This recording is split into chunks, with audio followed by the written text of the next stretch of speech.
Monumenti historik Akuadukt Shkup ishte vetëm një nga lokacionet ku zhvillua aksioni pastrimi gjeneral i fundjavës, me doreza në duar dhe qese plastike përfaqësuesit e politikës dhe punonjëse të shumë të institucioneve shtetërore dhe private mblodhen mbeturina të shumta duke lënë pas natyrën të marrë frymë lirshëm.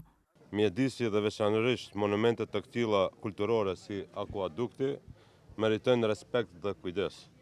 Veprimet të tilla në të cilët të gjithë së bashku tregojmë iniciativë, vullnet dhe gatishmëri për bashkëpunim, duhet të jenë pjesë e jetës sonë së përditshme. Mbeturinat nuk kanë vend në rrugë apo në natyrë.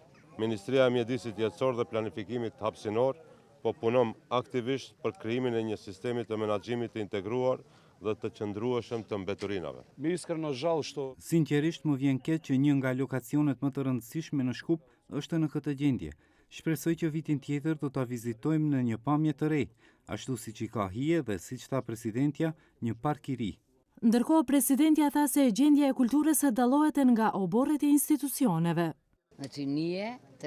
Ne duhet ta mbrojmë natyrën sepse duke mbrojtur natyrën e mbrojmë vetveten.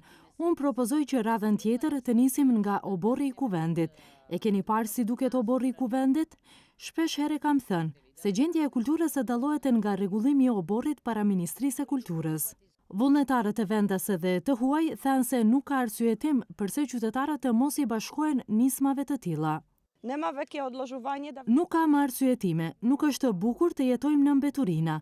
Do të bëhet më mirë nëse të gjithë i përveshim mëngët dhe kyqemi në aksion. Natyra është shumë e rëndësishme dhe ruajtja e saj është obligim dhe përgjegjësia jona.